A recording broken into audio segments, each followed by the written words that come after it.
Palavra de Deus em Jó, capítulo 1, vamos ler. A partir do verso 6.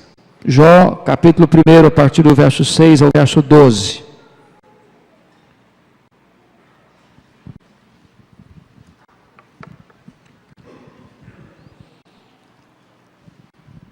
Está escrito: num dia em que os filhos de Deus vieram apresentar-se perante o Senhor, veio também Satanás entre eles.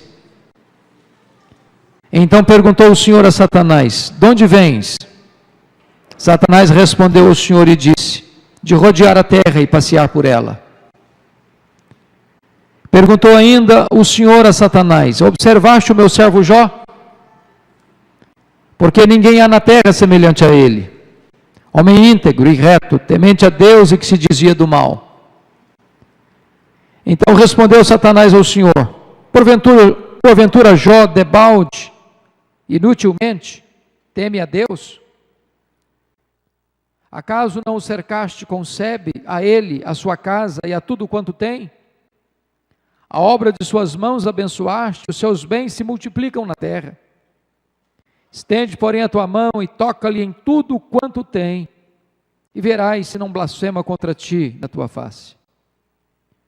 Disse o Senhor a Satanás: eis que tudo quanto ele tem está em teu poder, somente contra ele não estendas a tua mão.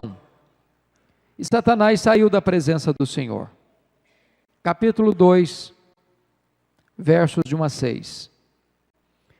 Num dia em que os filhos de Deus vieram apresentar-se perante o Senhor, veio também Satanás entre eles apresentar-se perante o Senhor. Então o Senhor disse a Satanás: de onde vens? Respondeu Satanás ao Senhor e disse: de rodear a terra e passear por ela. Perguntou o Senhor a Satanás: observaste o meu servo Jó? Porque ninguém há na terra semelhante a ele, homem íntegro e reto, temente a Deus e que se desvia do mal. Ele conserva a sua integridade, embora me incitasses contra ele para o consumir sem causa. Então Satanás respondeu ao Senhor: pele por pele, e tudo quanto o homem tem dará pela sua vida. Estende, porém, a tua mão, toca-lhe nos ossos e na carne, e verás se não blasfema contra ti na tua face. Disse o Senhor a Satanás: eis que ele está em teu poder, mas poupa-lhe a vida. Eu quero meditar nesta noite sobre o tema as teses de Satanás. As teses de Satanás. Esse texto registra esse episódio desta reunião de Deus com os seus filhos. E tudo nos faz crer que esses filhos aqui sejam anjos. E que esta reunião aconteceu nas regiões celestes. Não sabemos como, nem porquê, e nem todos os detalhes, porque o texto não nos oferece os detalhes, mas aparece por lá também Satanás. E curiosamente é Deus quem provoca a conversa, fazendo-lhe uma pergunta: de onde vens? E Satanás responde: de rodear a terra e passear por ela. Satanás é um turista inveterado, está andando por aí, investigando pessoas, investigando famílias, investigando igrejas, procurando aqui e ali uma brecha, uma oportunidade. E Deus provoca de novo: observaste o meu servo Jó? Não tem ninguém igual na terra, igual a ele. Tem ninguém na terra igual a ele. Homem íntegro, reto, temente a Deus, que se desvia do mal. E Satanás poderia ter respondido para Deus: Deus, na verdade, esse eu não conheço muito bem, não. Eu nunca examinei a vida dele, não. Esse aí me passou por alto. Nem sei quem é direito.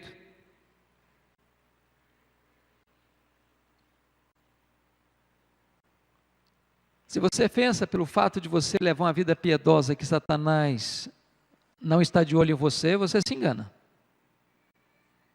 Talvez depois de Deus, ninguém está examinando mais a sua vida do que Satanás.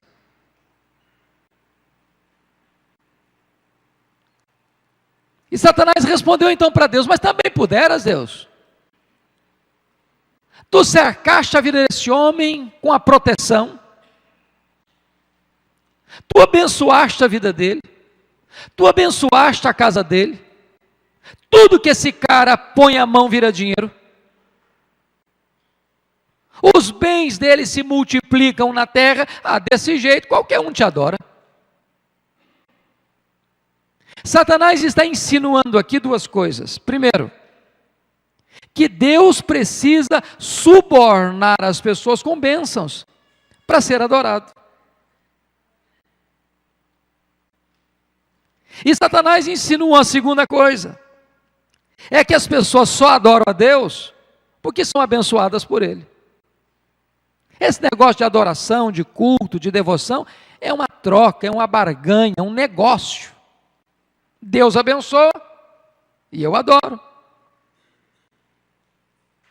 Aí Satanás levanta a primeira tese. Ninguém ama mais a Deus do que o dinheiro. Eu quero saber se o camarada que é rico, que é próspero, perder tudo que tem. E aí? Quero ver. Onde vai parar a fé, a confiança, a devoção, a piedade? Satanás então levanta a primeira tese. Ninguém ama mais a Deus do que o dinheiro. Satanás levanta uma segunda tese. Ninguém ama mais a Deus do que a família. Desarticula a família para ver. Enfrenta a enfermidade para ver. Enfrenta o luto para ver. Se todo esse castelo da confiança em Deus não desmorona, não entra em colapso. E sem que Jó soubesse, Deus constitui Jó em seu advogado na terra. E põe na mão de Jó a sua defesa. Porque o problema aqui é que o caráter de Deus está sendo acusado, questionado, de Deus ter que subornar as pessoas com bênçãos para receber delas adoração. E diz a Bíblia que Satanás sai dali. Com uma ordem de Deus, você pode então tocar no que ele tem. Você só não pode tirar a vida dele. Em outras palavras, Satanás é um ser limitado por Deus. Ele só pode ir até onde Deus permite e até o limite que Deus estabelece. Nem um centímetro a mais.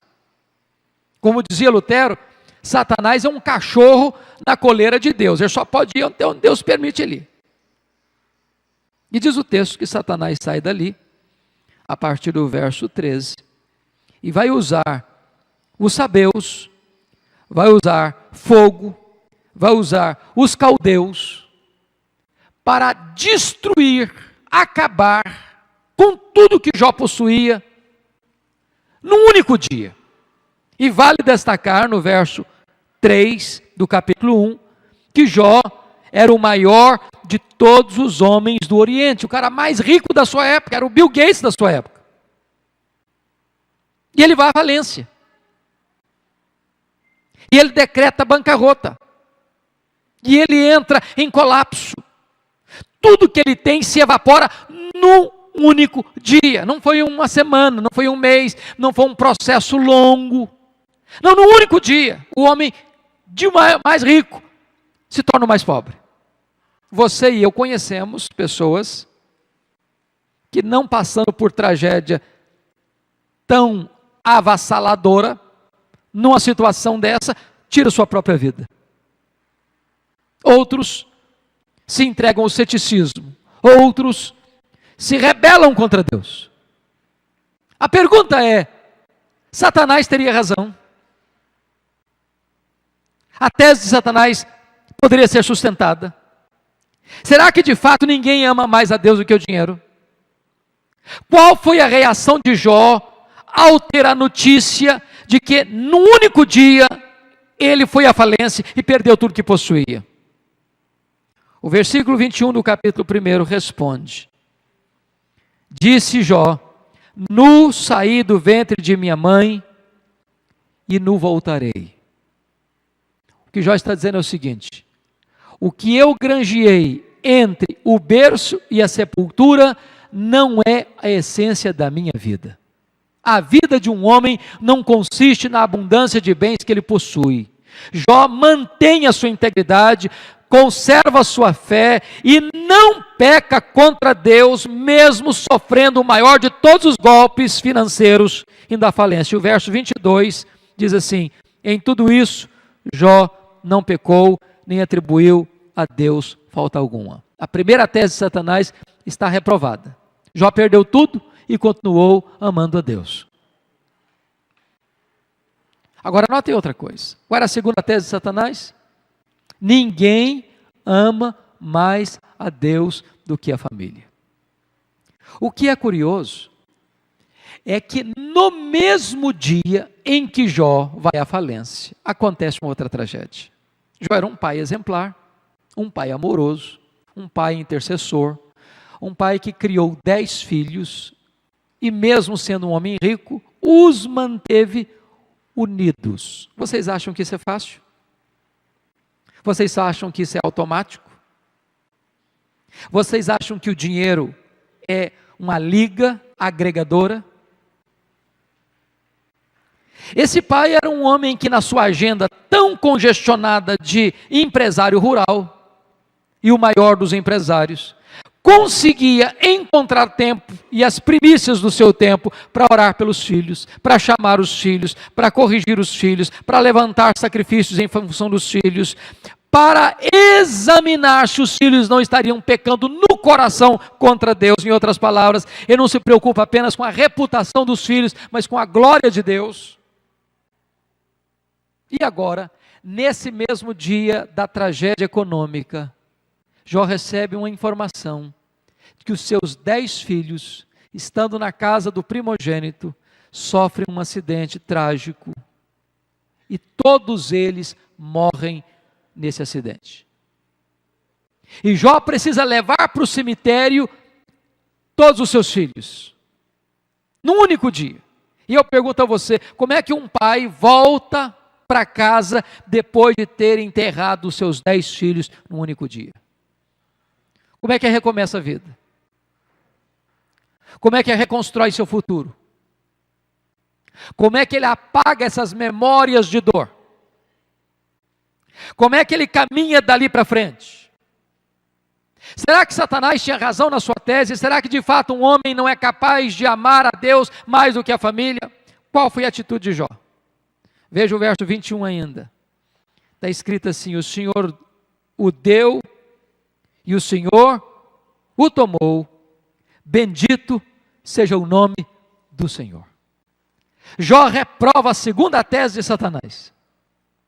Mesmo enlutado, mesmo enterrando seus filhos, mesmo diante de uma grande tragédia, ele adora a Deus e mantém a sua integridade, mantém a sua fé, mantém o seu fervor. E diz o verso 22, em tudo isso Jó não pecou, nem atribuiu a Deus falta alguma. As duas primeiras teses de Satanás estão reprovadas.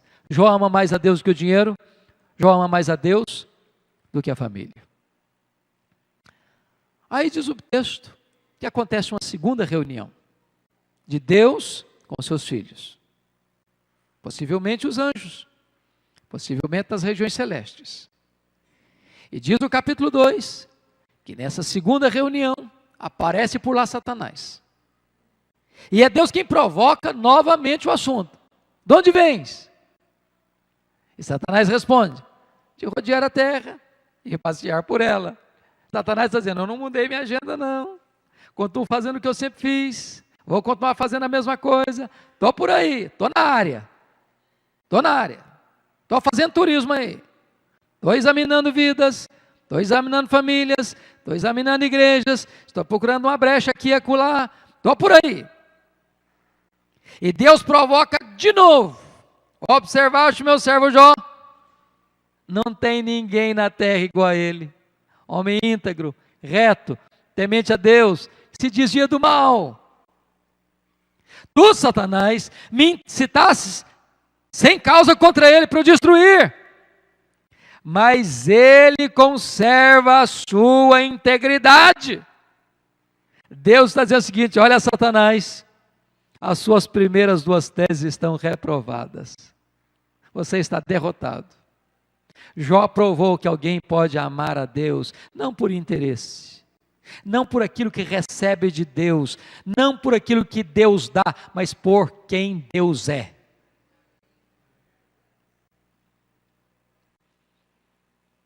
Aí Satanás partiu para a terceira tese.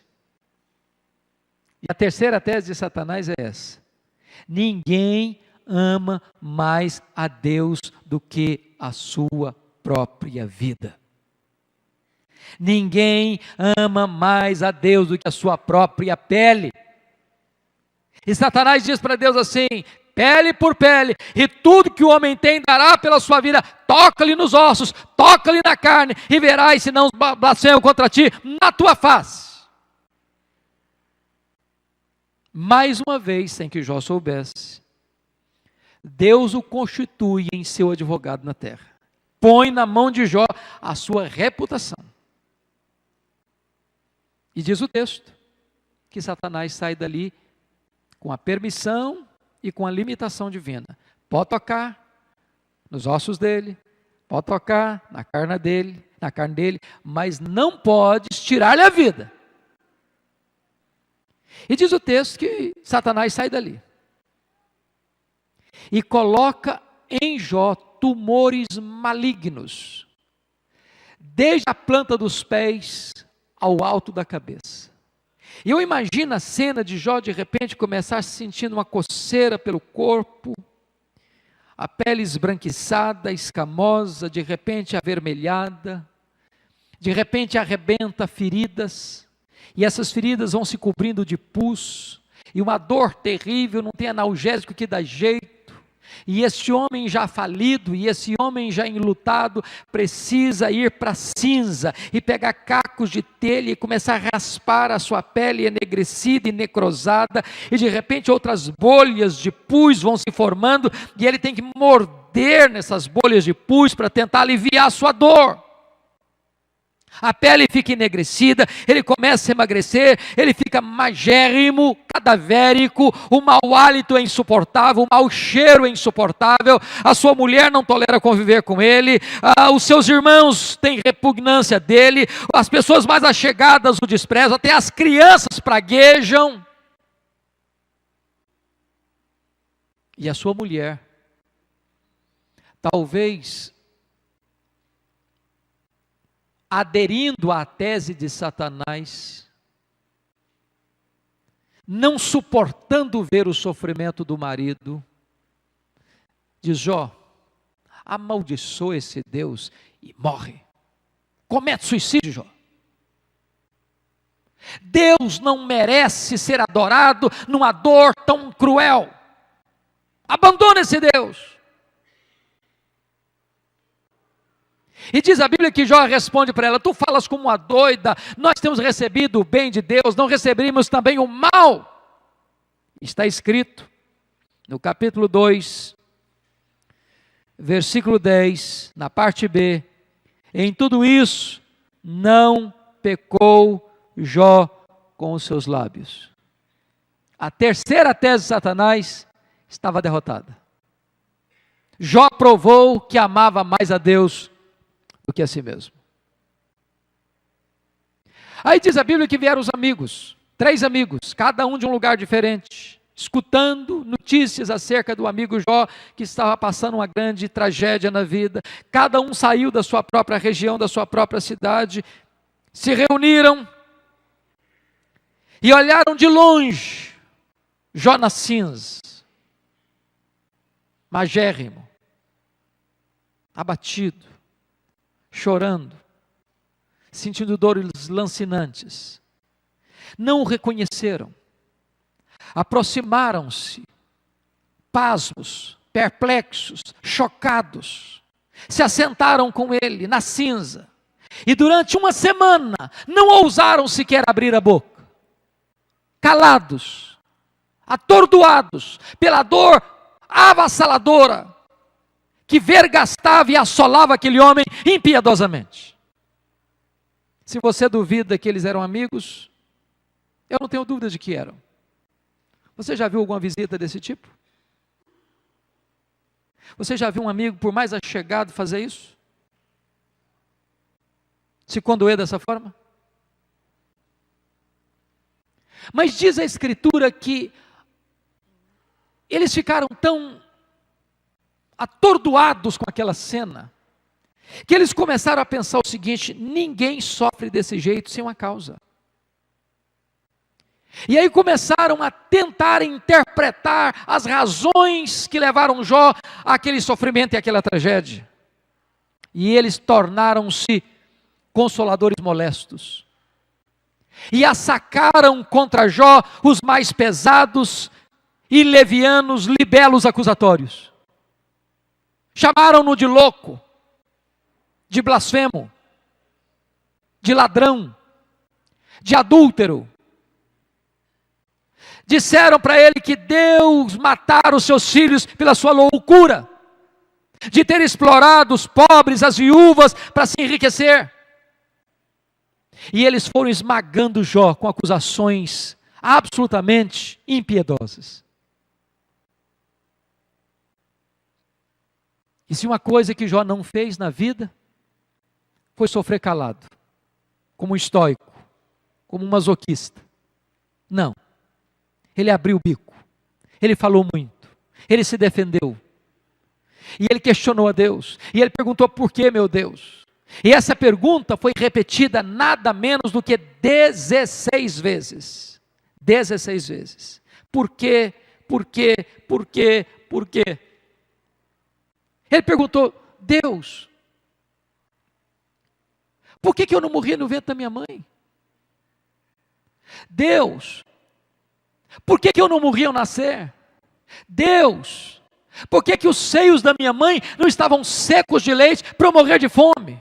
Deus, por que o Senhor não me mata de uma vez? Deus, por que a minha dor não cessa? Na verdade, ele questionou Deus 34 vezes, erguendo aos céus a sua queixa. O que me impressiona é que diante de tantas perguntas, de tantos questionamentos, diante de tantas queixas, diante de tantos murmúrios da alma, diante de tantos lamentos lancinantes do coração, a única resposta que ele escutou de Deus foi o total silêncio de Deus. Nenhuma explicação, nenhuma resposta, nenhuma luz. E tem horas que o que mais nos fere não é a carranca das circunstâncias. O que mais nos machuca é o silêncio de Deus. Eu posso lhes garantir que o silêncio de Deus grita mais alto nos nossos ouvidos do que o barulho mais ruidoso das circunstâncias mais adversas.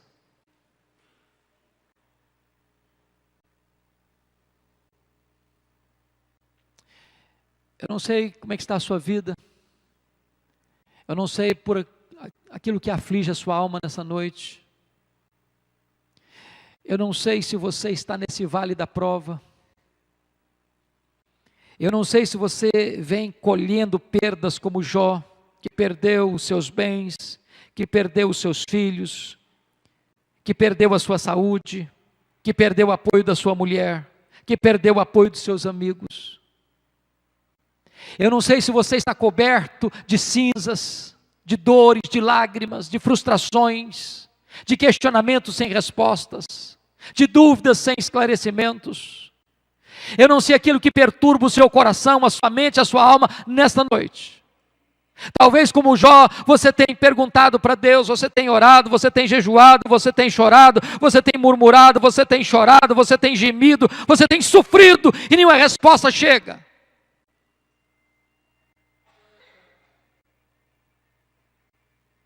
Mas mesmo nas horas mais difíceis, mais tenebrosas, de vez em quando brotava na alma deste patriarca um lampejo de esperança e dizia: mas eu sei de uma coisa, o meu Redentor vive, o meu Redentor vive, e eu ainda o verei, eu mesmo verei.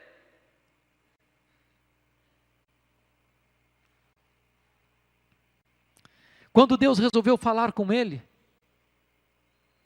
quando Deus rompeu o silêncio, quando os céus escutaram o seu clamor e a voz divina ecoou em sua alma, não houve sequer uma explicação. Ao contrário, Deus fez-lhe 70 perguntas, todas retóricas. E nessas perguntas Deus foi revelando a Jó sua grandeza, seu poder, sua soberania, sua majestade, fazendo perguntas que levaram Jó a se diminuir, a se apequenar. E Deus perguntou: Jó, onde tu estavas quando eu lançava os fundamentos da terra? Jó, onde tu estavas quando eu espalhava as estrelas no firmamento? Jó, onde tu estavas quando eu cercava as águas do mar para que não avançasse sobre a terra? E Deus foi mostrando a Jó o seu poder, a sua majestade, a sua glória, a sua soberania. E Jó foi se encolhendo e se encolhendo. Lá no capítulo 42 do livro, há uma revelação magnífica, porque Jó vai entender 5 coisas que, não obstante ser o homem mais piedoso da sua geração, não por confetes humanos, mas pela avaliação de Deus, vai chegar a 5 conclusões na vida dele. A primeira delas, ele reconhece a onipotência de Deus. Confira comigo o verso 2. Então respondeu Jó ao Senhor: bem sei que tudo podes. Não há consolo maior para você e para mim numa hora de dor do que saber que Deus não perdeu o controle, que não há limitação no poder de Deus, que quando você chegou no fundo do poço, no fim da linha, quando você já esgotou todos os seus recursos, todo o potencial de Deus ainda está à sua disposição. Não há causa perdida para Deus, não há problema insolúvel para Deus, não há vida irrecuperável para Deus, não há doença incurável para Deus, não há problema tão grave, tão sério, tão crônico, que Deus não possa resolver. Eu sei que tudo podes. Segunda conclusão que esse homem chegou, ele reconhece a soberania dos propósitos divinos. Olha o verso 2 ainda: e nenhum dos teus planos pode ser frustrado. Louvado seja Deus. Irmãos queridos, nós não vivemos o acaso, nós não cremos em acaso, nós não cremos em sorte, nós não cremos em azar, nós não cremos em determinismo, nós não temos medo de misticismo, nós não cremos nesse negócio de olho gordo, nós não cremos em feitiço, nós cremos numa verdade: Deus tem um plano perfeito, eterno, vitorioso. E esse plano não vai ser frustrado. Os demônios se levantam, o inferno se agita, o mundo nos odeia, as nossas fraquezas são tantas, mas o plano de Deus é perfeito e eterno e é vitorioso. Louvado seja o seu nome. Deus conhece cada célula do seu corpo, Deus conhece cada fio de cabelo da sua cabeça, e nenhum fio de cabelo da sua cabeça vai ser tocado sem que Deus saiba, sem que Deus permita, sem que Deus tenha um propósito. Terceira conclusão que ele chega, ele reconhece a sua profunda limitação. Diz o verso 3, na verdade falei do que não entendia. Se você perceber, durante o livro inteiro, Jó está se defendendo, inclusive levantando sua queixa contra Deus. Quantas coisas ele falou, na sinceridade do seu coração. Não que ele tivesse pecado contra Deus, ele não pecou contra Deus, mas falou sem entender. E na nossa angústia, quanta coisa a gente fala com Deus sem entender também. Deus não nos condena em dizer para Ele: Deus, está doendo, Deus, eu não estou entendendo, ó Deus, o Senhor não está vendo, ó Deus, o Senhor não vai fazer nada, Deus, o Senhor não está percebendo o que eu estou passando. Deus não nos esmaga por fazermos perguntas tolas.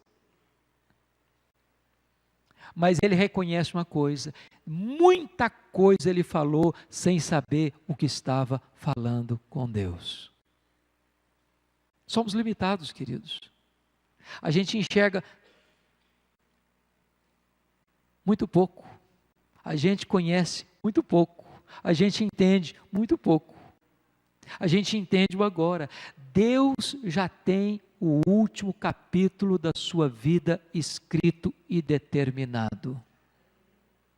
E o último capítulo da sua vida é que você é mais do que vencedor em Cristo Jesus, nosso Senhor.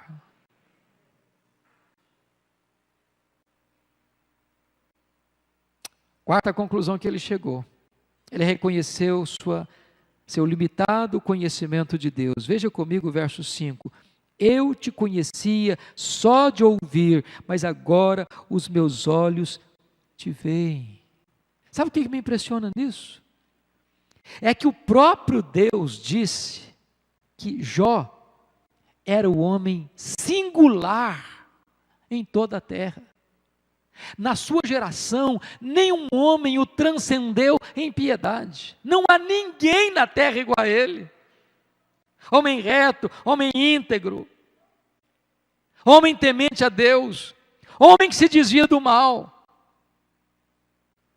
Parece que esta descrição do capítulo 42, verso 5, não combina com o diagnóstico que o próprio Deus fez acerca dele. Mas o que significa isso? Significa o seguinte, amado: por mais que você conheça a Deus, você não conhece a Deus plenamente. Jesus Cristo disse em João 17,3 que a essência da vida eterna é conhecer a Deus e conhecer a Ele, Jesus Cristo. E agora eu vou dizer uma coisa para você: nós vamos para a glória, e depois de 1 milhão de anos no céu, nós estaremos conhecendo a Jesus. E depois de 1 bilhão de anos, nós estaremos conhecendo a Jesus. E nós passaremos toda a eternidade e não esgotaremos o conhecimento de Jesus, porque Ele é infinito, Ele é imenso, Ele é eterno, Ele é transcendente no seu ser, nas suas obras. Nós só conhecemos de ouvir falar, disse Jó, agora os meus olhos te veem. Bendito seja Deus, porque o conhecimento de Deus é progressivo. Mas esse homem tem uma última conclusão na vida. Olha comigo o verso 6. Ele reconhece a enormidade do seu pecado, por isso me abomino e me arrependo no pó e na cinza. Mas como assim? Como assim? Se ele era o homem mais piedoso da terra? Se o próprio Deus, que ele era um homem, diz que ele era um homem reto, íntegro, temente a Deus, que desviado do mal, como é que esse camarada se abomina no pó e na cinza? Por uma razão muito simples. As pessoas que mais choraram e choram pelos seus pecados são as pessoas mais piedosas. Quanto mais perto de Deus você estiver, mais consciência de pecado você terá. Quanto mais longe de Deus, mais superficialidade espiritual você terá. Preste bem atenção no que eu vou dizer agora.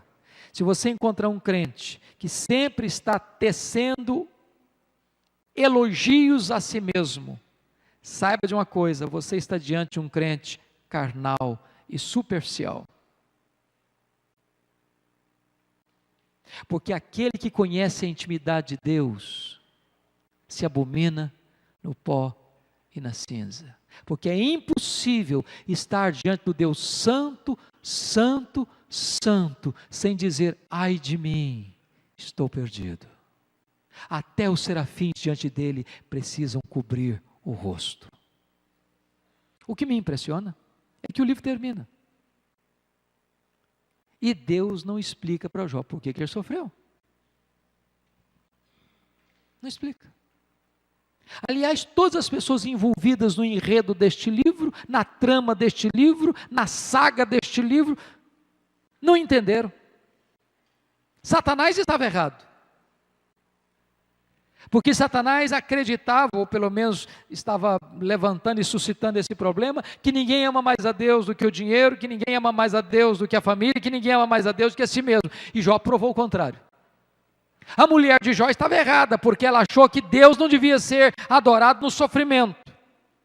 Os amigos de Jó estavam errados, porque acharam que Jó estava sofrendo por algum pecado que ele tivesse cometido. Jó estava errado, porque achou que Deus o afligia sem causa.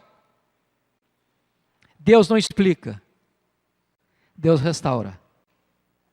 Nem sempre você tem explicação, mas você tem restauração.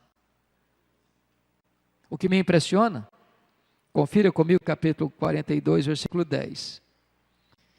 E aqui nós estávamos conversando há poucos dias, pensando a seguinte cena: quando você está bem, com dinheiro, com saúde, com a família, com os amigos, e alguém vem e critica você, e machuca você, e fere você, você pode dizer: ah, tudo bem, isso não me atinge não, não me atinge não.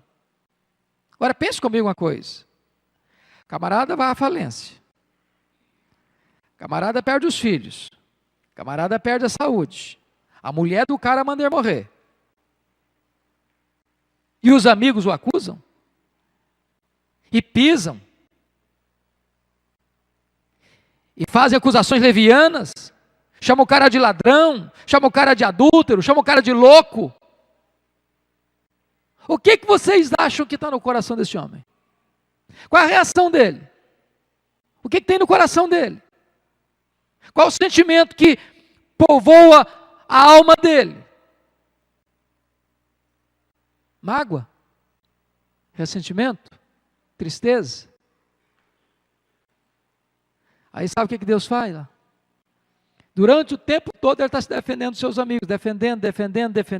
Aí Deus diz o seguinte: mudou o Senhor a sorte de Jó quando este orava pelos seus amigos. Sabe o que Deus está dizendo? Meu filho, saia do campo da defesa e entre no terreno da intercessão. Porque enquanto você estiver se defendendo, você é o centro do mundo. Porque você não pode guardar mágoa de uma pessoa quando você ora por ela. Ou você tem mágoa, ou você ora. Se você ora, a mágoa tem que ir embora. E é quando Jó sai do campo da autodefesa para o campo da intercessão, é aí que Deus restaura a sua sorte. E Deus lhe devolve em dobro tudo que ele tinha. Tudo. Duplamente rico. Se ele era o mais rico do Oriente, agora ele é duplamente o mais rico do Oriente. Deus lhe devolve saúde, e o cara passa a ter mais 140 anos para ver os filhos dos filhos até a terceira e quarta geração. Deus lhe devolve os bens em dobro. Deus lhe restaura os amigos.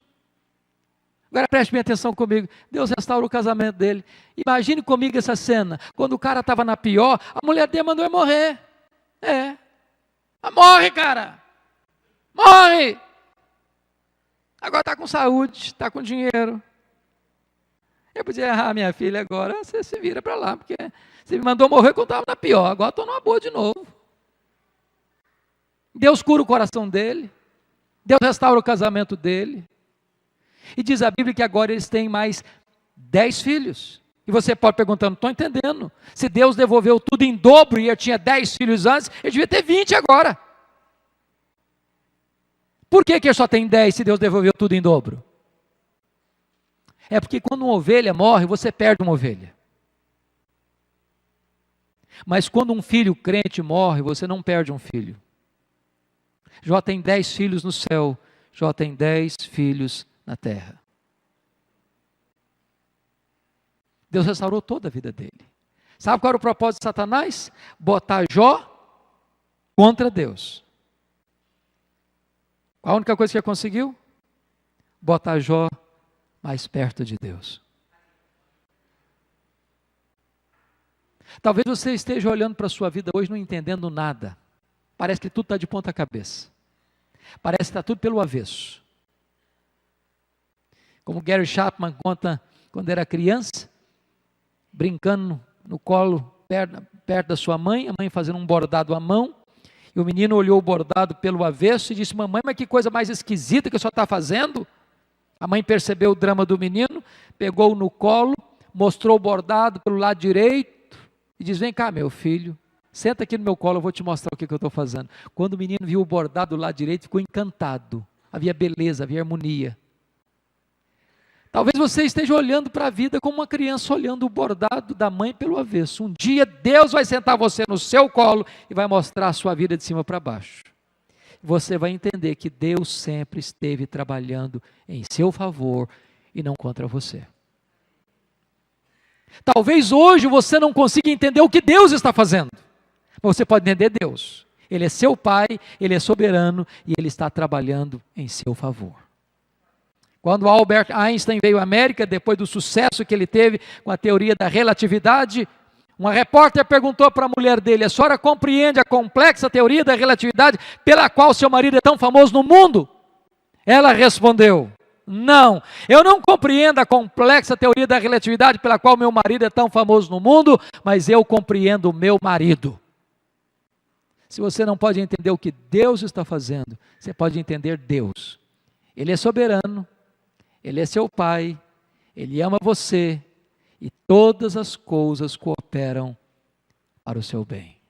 Que Deus abençoe sua vida, que Deus enche o seu coração de doçura e esperança, que você descanse na verdade absoluta de que Deus é soberano e nenhum dos seus propósitos pode ser frustrado. Que Ele nos abençoe.